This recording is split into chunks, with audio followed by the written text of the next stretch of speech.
ओम शांति। आज हम सब बाबा के बच्चे शिव जयंती मना रहे हैं, तो आप सबको 88वीं त्रिमूर्ति शिव जयंती की हार्दिक बधाई हो। बधाई।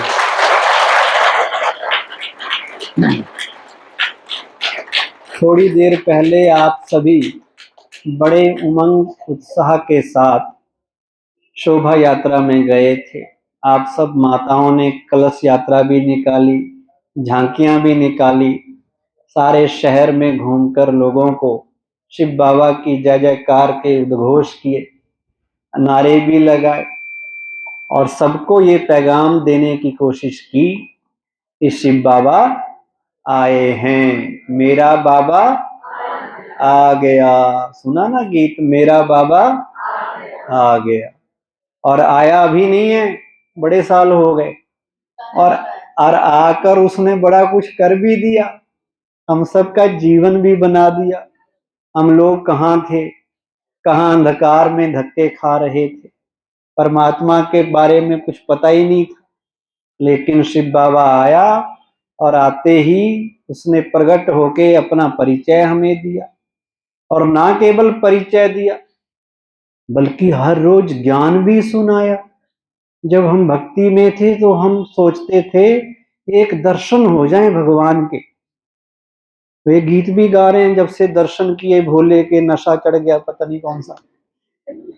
तो वो दर्शनों के अभिलाषी रहते थे।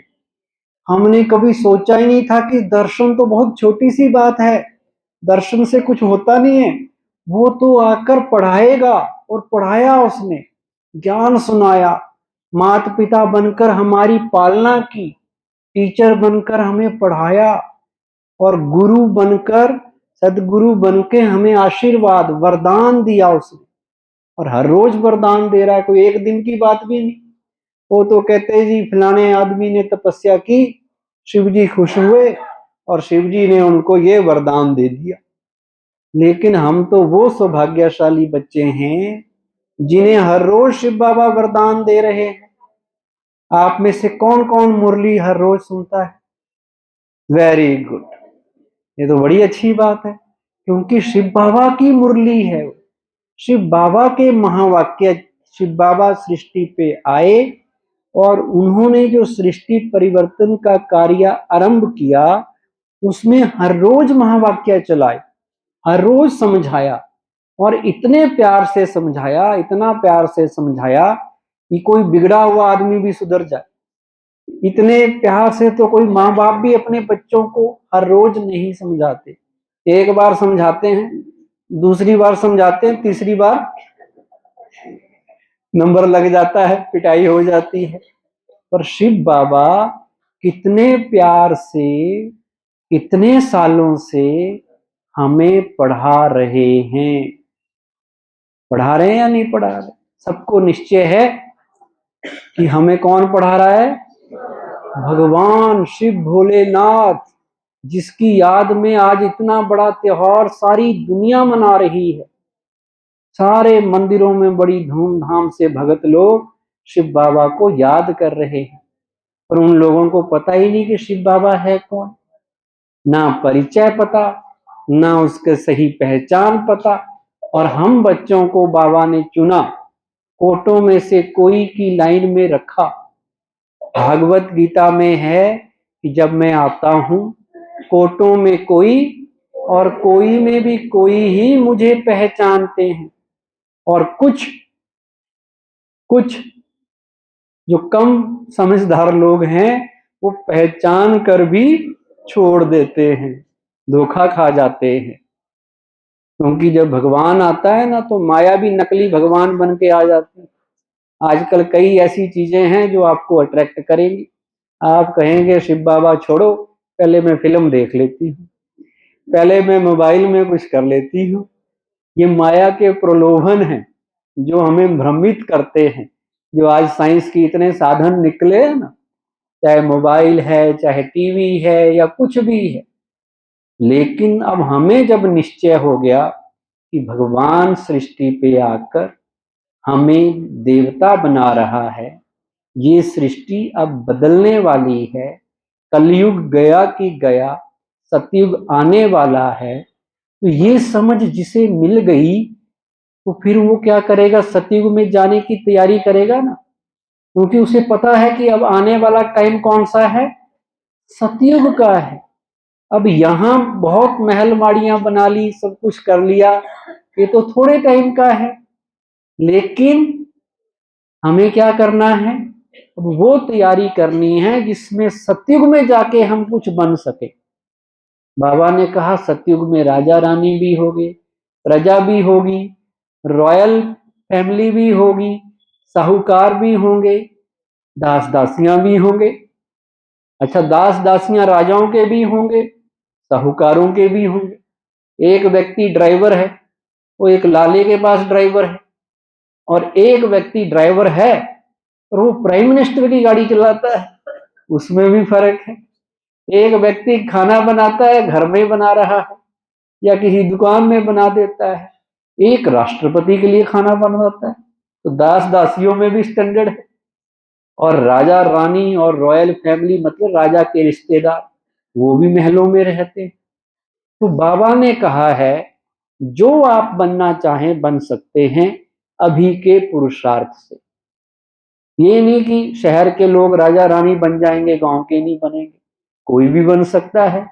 शिव बाबा तो किसी से भेदभाव नहीं करता, वो तो भोलानाथ है, उसको तो वो बच्चे पसंद हैं जो खुद भोले भाले हैं, जो दिल के साफ हैं और सच्चे दिल से उसे हर रोज याद करते हैं, उसकी श्रीमत पे चलते हैं, वो चाहे कहीं पर भी रहे, चाहे वो ज्ञान में 80 साल पहले आए या अब आए, बाबा सबके साथ इंसाफ करता है। ये नहीं कि अब हम लेट आए तो हम पुरुषार्थ नहीं कर सकते, बाबा ने कहा तुम भी कर सकते हो, तुम लास्ट सो फास्ट जा सकते हो। अब लास्ट में हो सकता है जो पहले दौड़ रहा हो, दौड़ता दौड़ता थक के बैठ गया हो, और अब आपको पता चला कि भाई रेस तो इतने साल से लगी हुई है और आपने अब फुल स्पीड से दौड़ना शुरू किया, तो क्या होगा, आगे तो आप ही निकलेंगे ना। हाँ, तो अब स्पीड मैटर करती है। कई कहते हैं हम ज्ञान में तो चल रहे हैं, ज्ञान में चलना बड़ी बात नहीं है, पर किस स्पीड से चल रहे हैं। 10 साल पहले भी वही थे, आज भी वही हैं। 10 साल पहले भी गुस्सा करते थे, आज भी गुस्सा कर लेते हैं। 10 साल पहले भी वो बुराइयां थी, आज भी वही बुराइयां हैं। तो कुछ परिवर्तन हुआ, हुआ परिवर्तन? नहीं हुआ। तो ये तो परिवर्तन का मार्ग है, संस्कार हमें बदलने हैं। संसार बदलेगा किससे? संस्कार परिवर्तन से। दुनिया में संसार को बदलने की लोगों ने बड़ी कोशिश की, बड़ी क्रांतियां लाई कि दुनिया बदल जाए, सब अच्छा हो जाए, पर दुनिया अच्छी नहीं हुई, क्योंकि उनको पता ही नहीं है कि जब तक संस्कार नहीं बदलेंगे तब तक संसार बदलने वाला नहीं है। जैसी दृष्टि होती है वैसी सृष्टि बनती है, और दृष्टि भी हमारी सोच से बनती है, हमारे विचारों से बनती है। तो शिव बाबा ने जो ज्ञान दिया कि तुम्हें अब अपने विचार अच्छे करने हैं।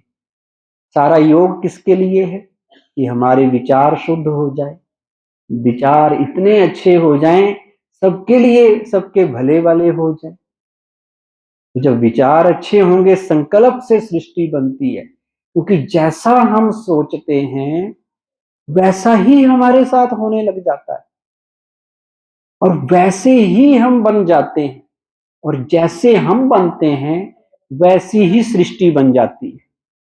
एक अच्छा बनता है तो सृष्टि अच्छी बनती है, एक व्यक्ति बिगड़ जाता है, उसको देख के दूसरा बिगड़ता है, दूसरे को देख के तीसरा बिगड़ता है, धीरे धीरे सृष्टि खराब हो गई। पहले सतयुग था, आज कलयुग क्यों आया? क्योंकि लोग बिगड़ते गए एक को देख के, देख देख के। अब अगर कलयुग को सतयुग बनाना है तो एक ने भी जिम्मा ले लिया कि मुझे ठीक होना है, मुझे वो बनना है जो शिव बाबा मुझसे चाहते हैं। कभी शिव बाबा से पूछो, शिव बाबा आपकी मेरे से क्या अपेक्षा है, क्या आप मुझसे चाहते हैं।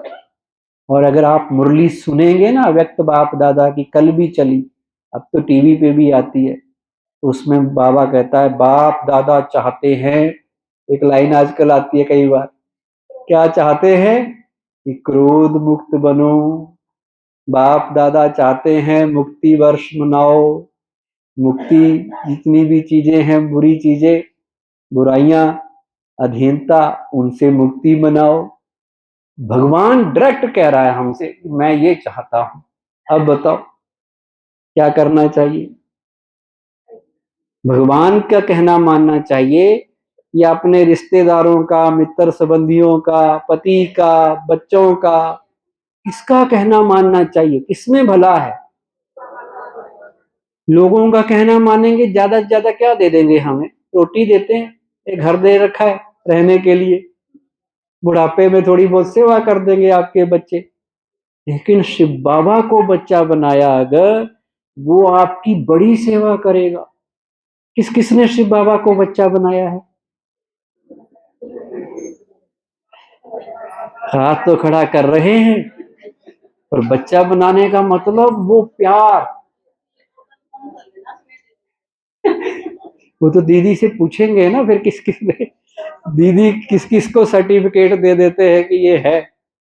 एक माता का एग्जाम्पल मैं आपको सुनाता हूँ। एक माता थी, उसके 3 बच्चे थे, तीनों को पढ़ा लिखा के नौकरी पे लगा दिया और तीनों शहर चले गए अपने काम धंधे में, अपने परिवारों के साथ। अब घर में कौन रहता था, अकेली माता रहती थी। लेकिन उस माता से कोई पूछते थे कि कितने बच्चे हैं, तो माता कहती थी मेरे 4 बच्चे हैं। लोग कहते 3 ही तो हैं, कहते नहीं, एक शिव बाबा, एक परमात्मा भी मेरा बच्चा है। तो वो परमात्मा को बच्चा बना के बैठी थी, और वो परमात्मा से बच्चा समझकर उससे बातें करती थी। एक दिन क्या हुआ कि गांव वालों ने देखा कि आज बुढ़िया बाहर ही नहीं आई, हो माता, 12-1-2 बज गए, आज बाहर ही नहीं आई, पता नहीं तो क्या हुआ उसको, तबीयत ठीक है या नहीं है। तो वो लोग सारे उस माता के घर में गए हालचाल पूछने की क्या है। तो देखा माता जी बैठे हुए हैं, माता जी शिव बाबा से बात कर रहे हैं, प्यारी प्यारी बातें कर रहे हैं। तो दूसरों ने, लोगों ने पूछा कि आज क्या हुआ, आज बाहर क्यों नहीं आए आप। कहते जी आज तो मैं बैठे बैठे भगवान के पास बैठी थी, उस बेटे से मैं बात कर रही थी। तो लोगों ने कहा कौन सा बेटा, बेटे आए हैं शहर से क्या। कहते नहीं, वो नहीं आए हैं, पर भगवान बेटा था, मैं आज उससे बात कर रही थी। तो लोगों ने पूछा क्या बात कर रही हो, कर रही थी। तो माता ने कहा कि रात को ना मुझे फीवर आ गया, बुखार आ गया।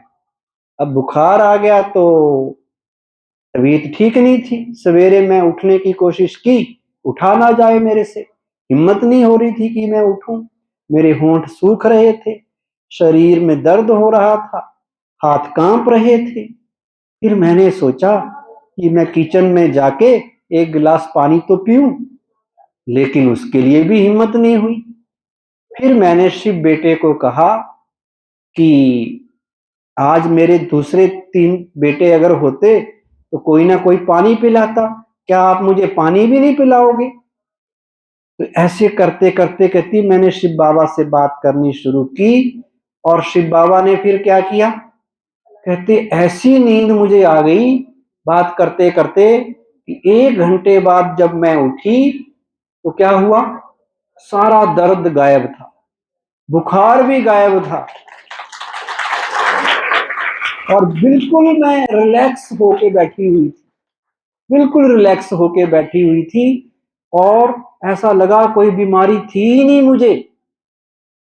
और मैंने महसूस किया कि शिव साजन ने, शिव बेटे ने मेरे ऊपर ऐसा हाथ फेरा कि ऐसी जादू की छड़ी फेरी कि एकदम बिल्कुल सही हो गई, सब कुछ सही हो गया। वो कहती मेरा जो शिव बेटा है बड़ी सेवा करता है, मेरा बड़ा सुखदाई बेटा है। तो बेटे का संबंध का मतलब फिर संबंध निभाना भी तो पड़ता है। कहना तो आसान है लेकिन निभाना वो अभी निभा सकते हैं। बाबा कहता सर्व संबंधों से मुझे याद करो, मैं आया हूं तुम्हें ले जाने के लिए। अब मेरी बात नहीं मानोगे तो किसकी बात मानोगे? बताओ किसकी बात मानेंगे?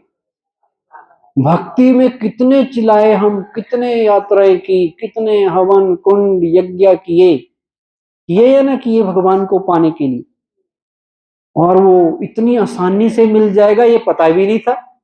इसका मतलब हमने कई जन्मों तक उस शिव बाबा की भक्ति की है, जन्म जन्म के हम उसके पुराने भगत हैं। जब हमारी भक्ति पूरी हुई तो हम अचानक किसी ना किसी बहाने से आश्रम पे आ गए और शिव बाबा का परिचय हमें ज्ञान मिल गया। भक्ति का फल क्या मिलता है? ज्ञान। लेकिन भक्ति मार्ग में हम क्या गाते थे भगवान के लिए? हे भगवान जब आप आएंगे तो हमें अपनी चरणों की धूल बना लेना। कहते थे या नहीं कहते थे?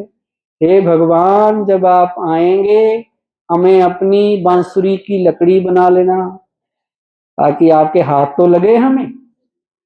लेकिन बाबा ने आपको क्या बनाया?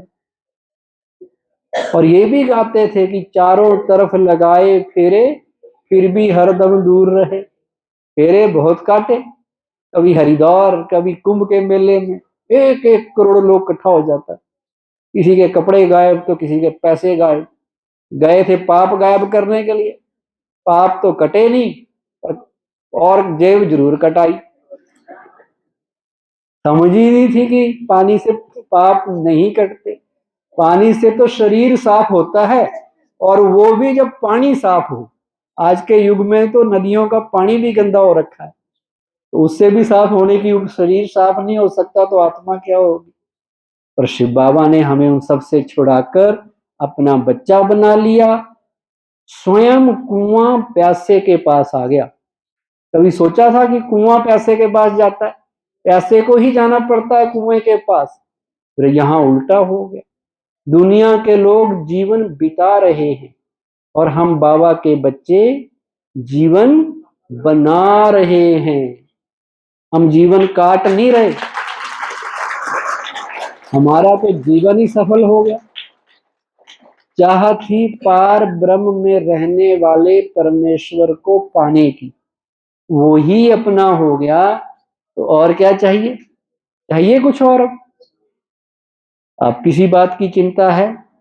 क्योंकि बाबा ने आपका सम्मान बड़ा ऊंचा कर दिया, खासकर माताओं का तो और ऊंचा कर दिया। वंदे मातरम ये शिव बाबा का नारा है, जो सारी दुनिया आज लगाती है, नारा ही लगाती है। पर बाबा ने तो सचमुच माताओं को क्या कहा? भारत माता शक्ति अवतार।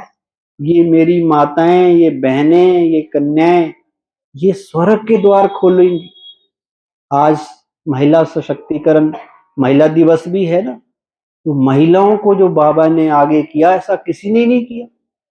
बाबा की कहानी में सुना होगा ना, ब्रह्मा बाबा लौकिक में भी जब थे तब भी वो महिलाओं की इतनी रिस्पेक्ट करते थे कि वो विष्णु के परम भगत थे। तो विष्णु का वो चित्र जिसमें वो शेष उस पे बैठे हैं, शेष शैया पे समुद्र के किनारे, और लक्ष्मी पौंदवारी है, बाबा कहता था ये चित्र सही नहीं है, इसमें नारी को पुरुष के अधीन दिखाया है।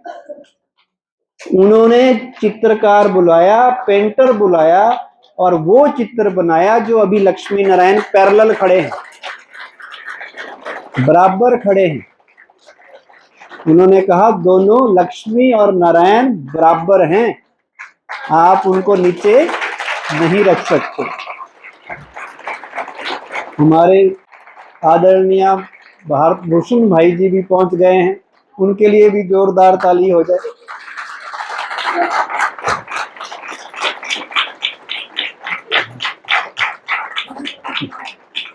आपके आने से पहले ही तालियां बजानी शुरू कर दी थी लोगों ने, इसलिए सब खुश हो गए। साथ में इनकी महिमा भी हो रही है, इसलिए भी खुश हो रहे। और ये महिमा कोई झूठी महिमा नहीं है, शिव बाबा ने सचमुच ही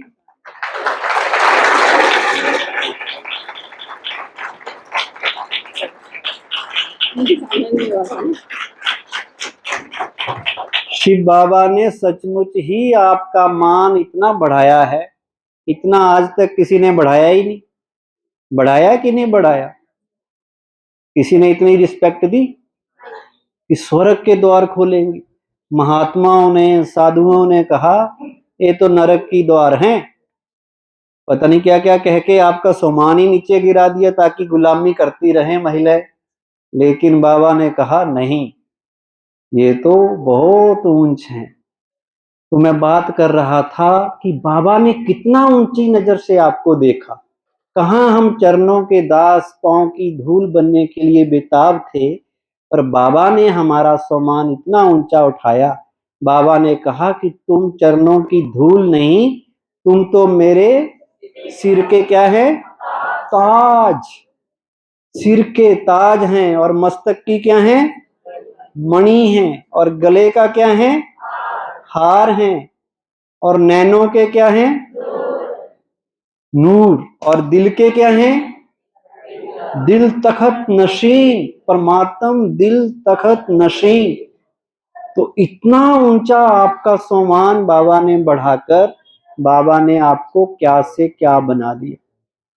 हमारे आत्म प्रकाश भाई जी हैं मधुबन में, जो ज्ञानामृत के एडिटर हैं, वो अपना अनुभव सुनाते हैं। पहली बार जब ब्रह्मा बाबा से मिलने, शिव बाबा से मिलने माउंट आबू गए तो नीचे बैठते थे, बाबा की गद्दी ऊपर थी। बाबा गद्दी छोड़कर नीचे बैठ गए और उनको कहा कि आप गद्दी पर बैठो। अब उनको शर्म आए कि बाबा इतने बड़े और मुझे ऊपर बैठा रहे हैं, खुद नीचे। उन्होंने कहा नहीं बाबा आप बैठो, ये आपकी गद्दी है। तो बाबा ने कहा नहीं, ये बच्चों की गद्दी है। बाप का तखत सो बच्चों का तखत, बाप की गद्दी जो बच्चों की गद्दी, यहां भी और वहां भी, सतयुग में भी।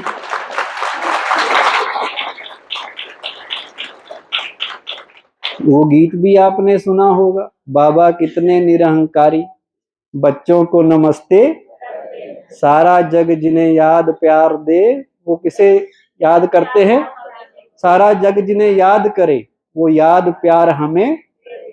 ये भी कभी नहीं हुआ था कि भगवान हमें हर रोज सलाम करेगा। जो बड़े आदमी होते हैं ना, उनके कोई ना कोई, आप आर्मी में जाओ, उनके गेट पे जो ऑफिसर गुजरता है ना, तो जो संतरी है वो सलाम करता रहता है। जो भी उनके छोटे होते हैं अपने बड़े ऑफिसर को सलाम करनी पड़ती है, सल्यूट मारनी पड़ती है। पर आपको कौन नमस्ते कर रहा है? तो फिर तो इसलिए ये खुशी का मौका है, ये मौका सदा बना रहे। आज शिवरात्रि के दिन ये संकल्प जरूर लो कोई ना कोई कि हमें अपनी चाल चलन चेहरे से बाबा को प्रत्यक्ष करना है, क्योंकि हम ही वो बच्चे हैं जिन्हें बाबा ने इतनी बड़ी जिम्मेवारी दी है। किस चीज की? बाबा को प्रत्यक्ष करने की।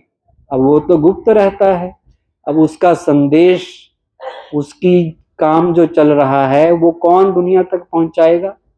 गांव गांव तक कौन कौन कौन उसकी बात पहुंचाएंगे?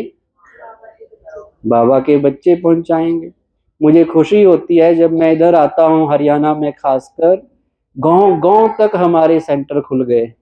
कहाँ पहले शहरों तक ही हम लोग थे, लेकिन बहनों ने पुरुषार्थ किया, मेहनत की, छोटी छोटी जगहों पर भी बहनें रह रही हैं। एक होता है गीता पाठशाला खोलना, वहां के लोग खुद संभाले। एक है कि कोई ना कोई बीके बहन वहां रहे और सेंटर के रूप तरह वो चले, ये बहुत बड़ी बात है। तो इसलिए अब चाहे शहर हैं चाहे गांव हैं, शिव बाबा हर जगह पहुंच गया है या नहीं पहुंचा? तो वो दिन दूर नहीं जब हमारा सतयुग आएगा और बाबा प्रत्यक्ष होगा और हम अपने घर जाएंगे, सतयुग को लाएंगे और सारे दुखों से छुटकारा पाएंगे। ओम शांति। धन्यवाद करते हैं आदरणीय देवी भ्राता ओंकार चंद जी का। आप सभी को कैसा लग रहा था आपको सुनते हुए? बहुत अच्छा। अच्छी चीजें जो जीवन में धारण होती है और वो धारण करके जब सुनाई जाती है तो अच्छी तो लगना स्वाभाविक है। और ये कितनी अच्छी बात है कि भाई साहब हमारे बीच में कब से हैं? 1 मार्च से, और आप 1 दिसंबर से 5 दिसंबर में खुशियों की बौछार करके गए, और उसके बाद 1 मार्च से अभी 10 मार्च तक कंटिन्यू शहीदों की पावन धरनी पर आप आधार कर खुशियां आपके द्वार ये थीम लेकर के और अलग अलग विषयों पर आप हमारे बीच में प्रतिदिन खुशियां बिखेर रहे हैं। आपके लिए मैं 2 लाइनें देना चाहूंगी।